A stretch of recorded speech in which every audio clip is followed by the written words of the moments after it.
네, 여러분 안녕하십니까, 전정환 트레이너입니다. 오늘은 루마니안 데드리프트에 대해서 알아보도록 하겠습니다. 등 근육을 수축시키는 게 정말 중요한 운동이고요. 등 근육이 올바르게 수축되지 않으면 허리가 아플 수밖에 없는 운동이기 때문에 기본적으로 등 수축에 굉장히 많은 신경을 써주셔야 됩니다. 여러분들께서 벤치프레스의 그립보다 조금 손바닥 하나 정도 좁은 그립을 잡아주시게 되면 자연스럽게 등 전체를 승모근 수축시키고 가슴 들어 올려서 등 전체 가슴 수축되게 되고 새끼손가락 쪽 두 덩에 힘을 주신 상태에서 등을 꽉 조여주신 다음에 가슴을 들어 올려주시고 어깨를 뒤로 더 보내고 고개를 뒤로 더 받게 되면 이제 완전히 이렇게 등 근육이 수축된 포지션이 나올 거예요. 만약에 등이 이렇게 풀려 있다든지 하게 되면 척추는 굽어 있는 상태가 되는 것이겠죠. 그렇기 때문에 반드시 등을 수축시킨 상태에서 나와주시고 골반 넓이 정도로 발바닥을 11자에서 15도 정도 바깥으로 만들어 주신 다음에 등을 조여주시고 그 상태에서 사타구니 쪽을 확실하게 열어주세요.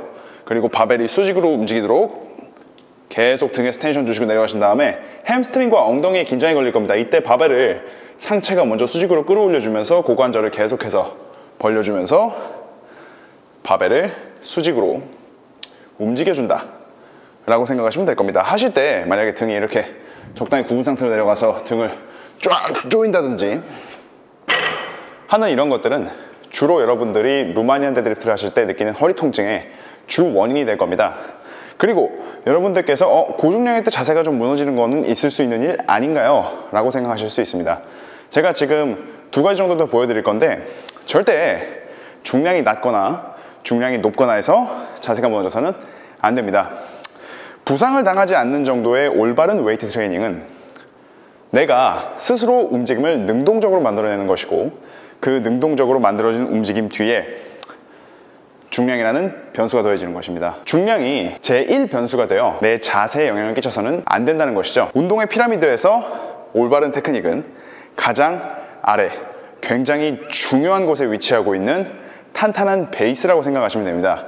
베이스가 없으면 당연히 무너지게 되겠죠.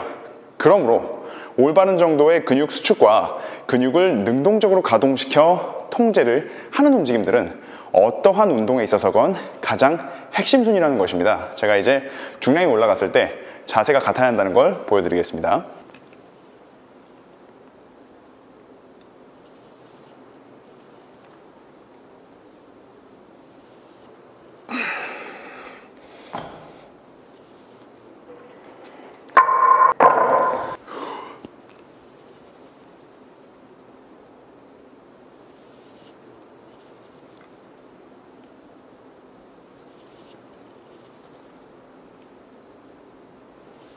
이렇듯이 올바른 자세 위에 중량이 더해지는 것이 중요한 것이지 중량에 따라서 자세가 바뀌는 것은 내가 특정 동작을 할 수 있다 라고 정의하기 조금 힘들어지는 것입니다.